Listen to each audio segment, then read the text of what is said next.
আমাদের মোবাইলের প্লে স্টোরের মধ্যে এমন বেশ কিছু কিন্তু হিডেন সেটিংস রয়েছে যেগুলোকে কিন্তু আপনারা অন বা অফ করে দিলে আপনাদের মোবাইলের যেটা স্লো হ্যাং এর প্রবলেম সেটা কিন্তু অনেকটাই সলভ হয়ে যাবে। আবার দেখা যায় আমাদের মোবাইলটা হঠাৎ অনেকটাই গরম হয়ে যায়, এই সমস্যার সমাধান আপনারা কিন্তু করতে পারবেন। আবার আমাদের দেখা যায় যে মোবাইলের ইন্টারনেট খুব তাড়াতাড়ি শেষ হয়ে যাচ্ছে, এই সমস্যার সমাধান কিন্তু আপনারা করতে পারবেন। তো কিভাবে এই সমস্যার সমাধানগুলো করবেন এই প্লে স্টোরের সেটিংস গুলো অন বা অফ করে, চলুন তা দেখে নেওয়া যাক। তো এর জন্য কিন্তু সবার প্রথমে আমাদের মোবাইলের প্লে স্টোরটাকে ওপেন করতে হবে। প্লে স্টোরটা ওপেন করার পর উপরের দিকে দেখুন আমাদের যে নামের লোগো রয়েছে, এই নামের লোগোতে একবার ক্লিক করতে হবে। তো এখানে ক্লিক করার পর এখানে কিন্তু আপনারা একটি অপশন পেয়ে যাবেন ম্যানেজ অ্যাপস অ্যান্ড ডিভাইস বলে। তো এখানে কিন্তু আপনাদেরকে একবার ক্লিক করতে হবে। এখানে ক্লিক করার পর কিন্তু এখানে দেখুন ম্যানেজের একটি অপশন চলে আসছে। তো এই ম্যানেজে কিন্তু আপনাদের আরেকবার ক্লিক করতে হবে এবং এখানে দেখুন লেখা রয়েছে দিস ডিভাইস বলে। তো এখানে কিন্তু আপনাদেরকে আরেকবার ক্লিক করতে হবে। তো এখানে ক্লিক করার পর নিচের দিকে দেখুন দুটো অপশন চলে এসেছে, একটা হলো দিস ডিভাইস আর একটা হলো নট ইনস্টলেড। তো এই নট ইনস্টলেডে কিন্তু আপনাদেরকে একবার ক্লিক করে দিতে হবে। তো এখানে ক্লিক করলে কিন্তু একটু লোডিং হয়ে এখানে দেখতে পাবেন প্রচুর কিন্তু অ্যাপস দেখিয়ে দিচ্ছে। এগুলো কিন্তু আমাদের মোবাইলের মধ্যে কিন্তু কোনোভাবে কিন্তু ইনস্টল নয়। তো এই অ্যাপগুলো কিন্তু আমরা কোনো না কোনো সময় কিন্তু আমাদের মোবাইলের মধ্যে ইনস্টল করেছিলাম এবং সেগুলো কিন্তু মোবাইল থেকে আনইনস্টল করে দিয়েছিলাম। তার সত্ত্বেও কিন্তু এখানে দেখুন সেই অ্যাপগুলো কিন্তু এখনো রয়ে গেছে। তো এর জন্য কিন্তু আমাদের মোবাইলের যে স্টোরেজের সমস্যা, স্টোরেজ খুব তাড়াতাড়ি ফুল হয়ে যায় এর কারণে। তো এখান থেকে কিন্তু আমরা একটা একটা করে অ্যাপগুলোকে সিলেক্ট করে নেবো। সিলেক্ট করে নেওয়ার পর উপরের দিকে দেখুন যে ডিলিটের অপশন রয়েছে, এই ডিলিটের অপশনে যদি আমরা ক্লিক করি তো এখান থেকে রিমুভে যদি আমরা এখন ক্লিক করে দিই তো এই অ্যাপগুলো কিন্তু আমাদের মোবাইল থেকে কিন্তু ডিলিট হয়ে যাবে। তো আপনারা কিন্তু এইভাবে সব অ্যাপগুলোকে কিন্তু এখান থেকে ডিলিট করে দেবেন। তো এরপরে কিন্তু দ্বিতীয় সেটিংসটায় চলে আসি। তো এর জন্য কিন্তু আবারও আমাদের ওই নামের লোগোতে ক্লিক করতে হবে। তারপর নিচের দিকে দেখুন সেটিংস বলে একটি অপশন রয়েছে, এই সেটিংসে ক্লিক করতে হবে। তো সেটিংসে ক্লিক করার পর এখানে দেখুন উপরের দিকে জেনারেল বলে একটি অপশন রয়েছে, তো এখানে কিন্তু আমাদেরকে একবার ক্লিক করে দিতে হবে। তো এখানে ক্লিক করার পর আপনারা যদি একটু নিচের দিকে আসেন তো এখানে দেখবেন একটি অপশন রয়েছে অটোমেটিক্যালি আর্কাইভ অ্যাপস বলে। তো এই অপশনটা কিন্তু আপনাদেরকে অন করে দিতে হবে। এটা অন করলে কি হবে, আপনাদের মোবাইলের মধ্যে যেই অ্যাপস গুলো কিন্তু আপনারা অনেকদিন কিন্তু ইউজ করেননি সেই অ্যাপস গুলোরও কিন্তু ব্যাকগ্রাউন্ডের ডেটা কিন্তু রান হতে থাকে এবং যার কারণে কিন্তু আমাদের ব্যাটারিটা খুব তাড়াতাড়ি কিন্তু শেষ হয়ে যায়।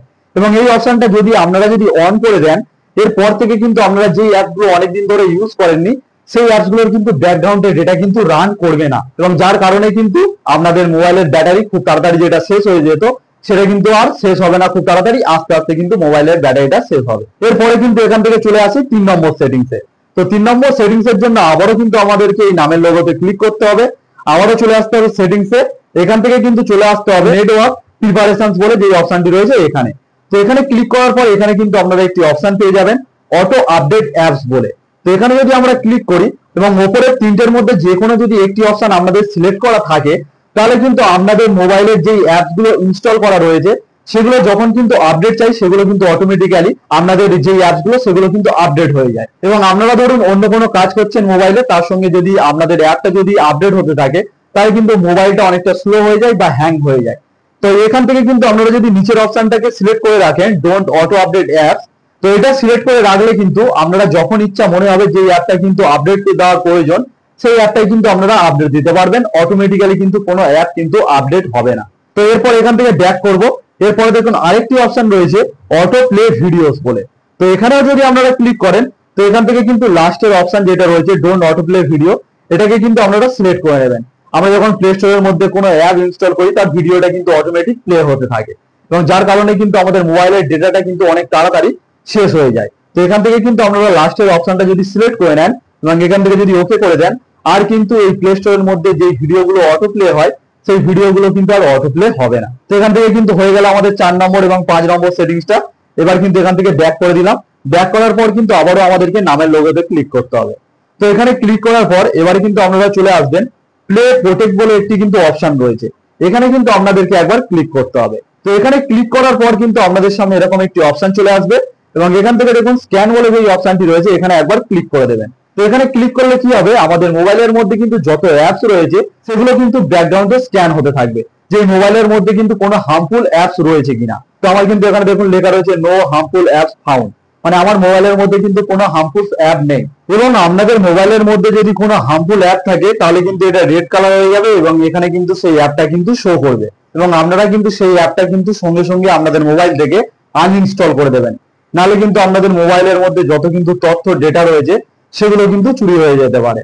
তো স্ক্যান করে দেখে নেওয়ার পর কিন্তু উপরের দিকে দেখুন একটি সেটিংস এর অপশন রয়েছে, এখানে ক্লিক করবেন এবং এখান থেকে দেখে নেবেন এই দুটো অপশন আপনাদের অন হয়ে রয়েছে কিনা। যদি অফ থাকে তাহলে কিন্তু অন করে দেবেন। এটা অন করলে কি হবে, আমাদের মোবাইলের মধ্যে যতগুলো কিন্তু অ্যাপ রয়েছে ব্যাকগ্রাউন্ডে কিন্তু এগুলো অটোমেটিক্যালি কিন্তু স্ক্যান হতে থাকবে এবং যদি কোনো হার্মফুল অ্যাপ আমাদের মোবাইলের মধ্যে থাকে সেটা কিন্তু আমাদের কিন্তু দেখিয়ে দেবে। এরপর কিন্তু লাস্ট যেই সেটিংসটা, এটার জন্য আবারও কিন্তু আপনাদের এই নামের লোগোতে ক্লিক করতে হবে, আবারও কিন্তু সেটিংসে ক্লিক করতে হবে। সেটিংসে ক্লিক করার পর এখান থেকে অ্যাবাউট বলে যে অপশনটি রয়েছে এই অ্যাবাউটে কিন্তু ক্লিক করে দিতে হবে। অ্যাবাউটে ক্লিক করলে এখানে কিন্তু একটি অপশন পেয়ে যাবেন আপডেট প্লে স্টোর বলে। আমরা কিন্তু প্লে স্টোর থেকে কিন্তু সব অ্যাপ আপডেট করে থাকি, কিন্তু আমরা কিন্তু প্লে স্টোর থেকে আপডেট করতে পারি না। তো এখান থেকে কিন্তু আপনারা আপনাদের প্লে স্টোরটা যদি আপডেট চেয়ে থাকে এখান থেকে কিন্তু আপনারা আপনাদের প্লে স্টোরটাকে আপডেট করে নিতে পারবেন। এই ছিল কিন্তু প্লে স্টোরের বেশ কয়েকটি হিডেন সেটিং। তো আপনাদের কেমন লাগলো আজকের ভিডিওটি যদি হেল্পফুল হয় অবশ্যই একটি লাইক করে দেবেন, আর এরকম ভিডিও পেতে আমার চ্যানেলটিকে সাবস্ক্রাইব করে রাখবেন।